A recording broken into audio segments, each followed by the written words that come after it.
Chapter 14. The Tide of Battle.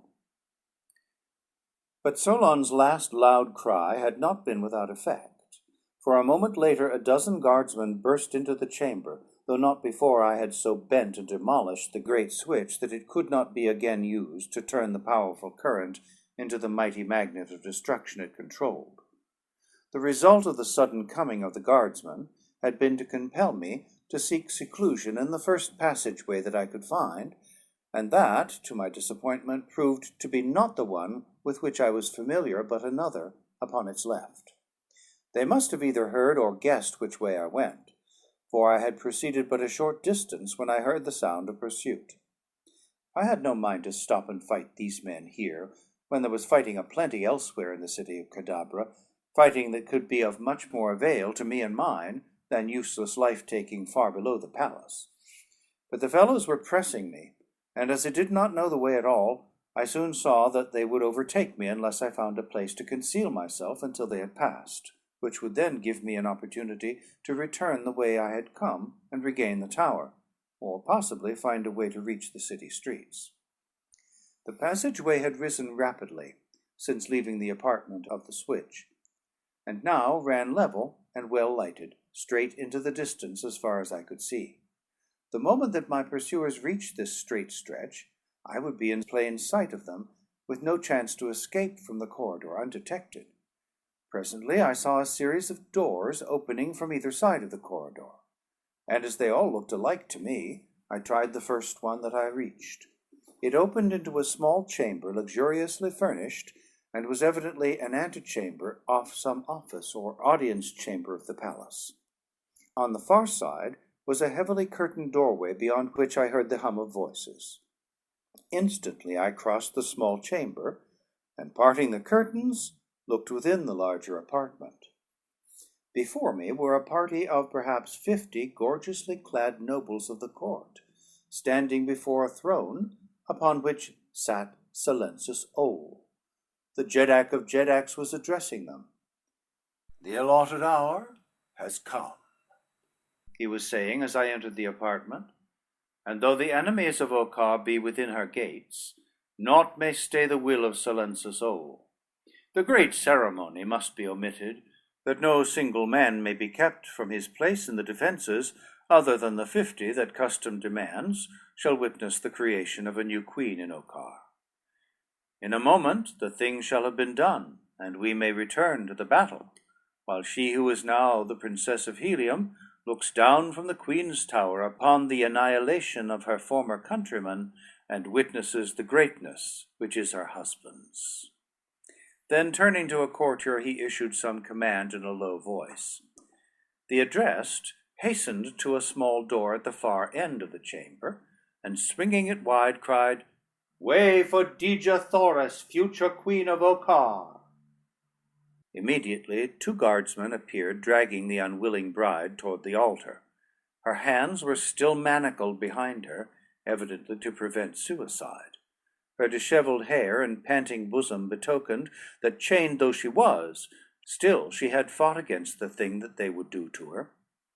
At sight of her, Silensus Ole rose and drew his sword, and the sword of each of the 50 nobles was raised on high to form an arch, beneath which the poor, beautiful creature was dragged toward her doom. A grim smile forced itself to my lips as I thought of the rude awakening that lay in store for the ruler of Okar, and my itching fingers fondled the hilt of my bloody sword. As I watched the procession that moved slowly toward the throne, a procession which consisted of but a handful of priests who followed Dejah Thoris and the 2 guardsmen, I caught a fleeting glimpse of a black face peering from behind the draperies that covered the wall back of the dais upon which stood Silensus Ole, awaiting his bride. Now the guardsmen were forcing the Princess of Helium up the few steps to the side of the tyrant of Okar, and I had no eyes and no thoughts for aught else. A priest opened a book, and raising his hand, commenced to drone out a sing-song ritual. Silensus Ole reached for the hand of his bride. I had intended waiting until some circumstance should give me a reasonable hope of success, For even though the entire ceremony should be completed, there could be no valid marriage while I lived. What I was most concerned in, of course, was the rescuing of Dejah Thoris. I wished to take her from the palace of Sol, if such a thing were possible. But whether it were accomplished before or after the mock marriage was a matter of secondary import. When, however, I saw the vile hand of Sol reach out for the hand of my beloved princess, I could restrain myself no longer, and before the nobles of Okar knew that aught had happened, I had leaped through their thin line and was upon the dais beside Dejah Thoris and Sol. With the flat of my sword I struck down his polluting hand, and grasping Dejah Thoris round the waist, I swung her behind me, as, with my back against the draperies of the dais, I faced the tyrant of the north and his roomful of noble warriors. The Jeddak of Jeddaks was a great mountain of a man, a coarse, brutal beast of a man, and as he towered above me there, his fierce black whiskers and mustache bristling in rage, I can well imagine that a less seasoned warrior might have trembled before him. With a snarl he sprang toward me with naked sword, but whether Sol was a good swordsman or a poor I never learned, for with Dejah Thoris at my back I was no longer human. I was a superman, and no man could have withstood me then. With a single low, "For the Princess of Helium," I ran my blade straight through the rotten heart of Okar's rotten ruler, and before the white-drawn faces of his nobles, Sol rolled, grinning in horrible death, to the foot of the steps below his marriage throne. For a moment tense silence reigned in the nuptial room. Then the 50 nobles rushed upon me. Furiously we fought, but the advantage was mine, for I stood upon a raised platform above them, and I fought for the most glorious woman of a glorious race, and I fought for a great love and for the mother of my boy. And from behind my shoulder, in the silvery cadence of that dear voice, rose the brave battle anthem of Helium, which the nation's women sing as their men march out to victory. That alone was enough to inspire me to victory over even greater odds, and I verily believe that I should have bested the entire roomful of yellow warriors that day in the nuptial chamber of the palace at Cadabra, had not interruption come to my aid.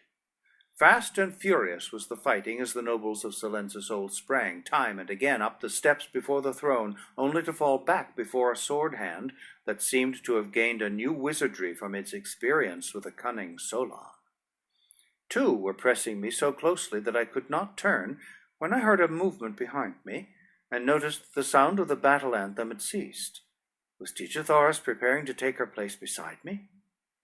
Heroic daughter of a heroic world, it would not be unlike her to have seized a sword and fought at my side, for though the women of Mars are not trained in the arts of war, the spirit is theirs, and they have been known to do that very thing upon countless occasions. But she did not come, and glad I was, for it would have doubled my burden in protecting her before I should have been able to force her back again out of harm's way. She must be contemplating some cunning strategy, I thought, and so I fought on, secure in the belief that my divine princess stood close behind me. For half an hour at least I must have fought there against the nobles of Okar ere ever a one placed a foot upon the dais where I stood, and then of a sudden all that remained of them formed below me for a last mad, desperate charge. But even as they advanced, the door at the far end of the chamber swung wide, and a wild-eyed messenger sprang into the room. "The Jeddak of Jeddaks!" he cried. "Where is the Jeddak of Jeddaks? The city has fallen before the hordes from beyond the barrier, and but now the great gate of the palace itself has been forced, and the warriors of the south are pouring into its sacred precincts. Where is Sol? He alone may revive the flagging courage of our warriors. He alone may save the day for Okar. Where is Sol?" The nobles stepped back from about the dead body of their ruler, and one of them pointed to the grinning corpse. The messenger staggered back in horror, as though from a blow in the face. "Then fly, nobles of Okar," he cried, "for naught can save you. Hark, they come!" As he spoke, we heard the deep roar of angry men from the corridor without, and the clank of metal and the clang of swords. Without another glance toward me, who had stood a spectator of the tragic scene, the nobles wheeled and fled from the apartment through another exit. Almost immediately, a force of yellow warriors appeared in the doorway through which the messenger had come. They were backing toward the apartment, stubbornly resisting the advance of a handful of red men who faced them and forced them slowly but inevitably back. Above the heads of the contestants, I could see from my elevated station upon the dais the face of my old friend Kantos Khan. He was leading the little party that had won its way into the very heart of the palace of Silenza Sol. In an instant I saw that by attacking the Ocarians from the rear, I could so quickly disorganize them that their further resistance would be short-lived. And with this idea in mind, I sprang from the dais, casting a word of explanation to Dejah Thoris over my shoulder, though I did not turn to look at her. With myself ever between her enemies and herself, and with Kantos Khan and his warriors winning to the apartment, there could be no danger to Dejah Thoris standing there alone beside the throne. I wanted the men of Helium to see me, and to know that their beloved princess was here too, for I knew that this knowledge would inspire them to even greater deeds of valor than they had performed in the past, though great indeed must have been those which won for them a way into the almost impregnable palace of the tyrant of the north. As I crossed the chamber to attack the Cadabrans from the rear, a small doorway at my left opened, and to my surprise revealed the figures of Matai Shang, father of Therns, and Fedor, his daughter, peering into the room. A quick glance about they took. Their eyes rested for a moment wide in horror upon the dead body of Silenza Sol, upon the blood that crimsoned the floor, upon the corpses of the nobles who had fallen thick before the throne, upon me, and upon the battling warriors at the other door. They did not essay to enter the apartment, but scanned its every corner from where they stood. And then, when their eyes had sought its entire area, a look of fierce rage overspread the features of Matai Shang, and a cold and cunning smile touched the lips of Fedor. Then they were gone, but not before a taunting laugh was thrown directly in my face by the woman.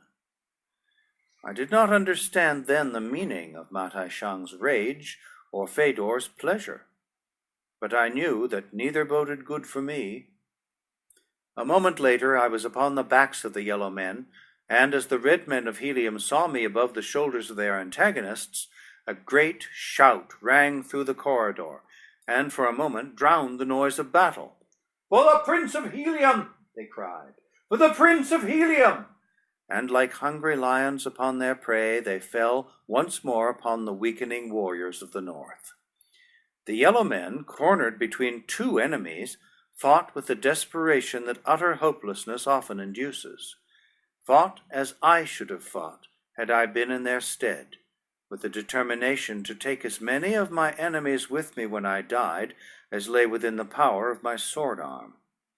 It was a glorious battle, but the end seemed inevitable, when presently, from down the corridor behind the red men came a great body of reinforcing yellow warriors.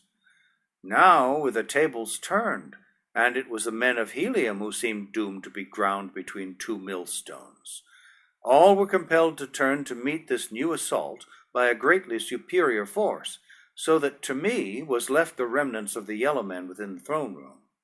They kept me busy too, so busy that I began to wonder if indeed I should ever be done with them.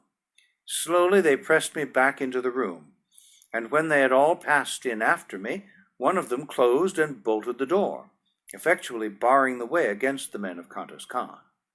It was a clever move, for it put me at the mercy of a dozen men within a chamber from which assistance was locked out, and it gave the red men in the corridor beyond no avenue of escape should their new antagonists press them too closely.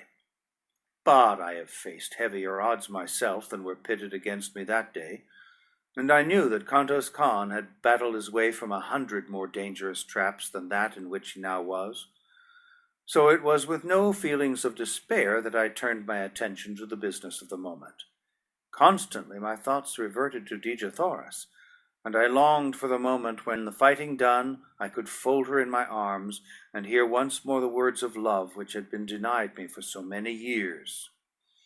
During the fighting in the chamber, I had not even a single chance to so much as steal a glance at her, where she stood behind me, beside the throne of the dead ruler.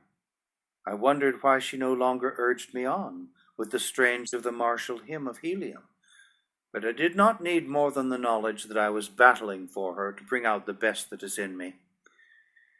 It would be wearisome to narrate the details of that bloody struggle, of how we fought from the doorway, the full length of the room, to the very foot of the throne, before the last of my antagonists fell with my blade, piercing his heart. And then, with a glad cry, I turned with outstretched arms to seize my princess, and, as my lips smothered hers, to reap the reward that would be thrice ample payment for the bloody encounters through which I had passed for her dear sake, from the South Pole to the North. The glad cry died, frozen upon my lips. My arms dropped limp and lifeless to my sides. As one who reels beneath the burden of a mortal wound, I staggered up the steps before the throne. Dejah Thoris was gone. End of chapter 9. Recording by Thomas Copeland.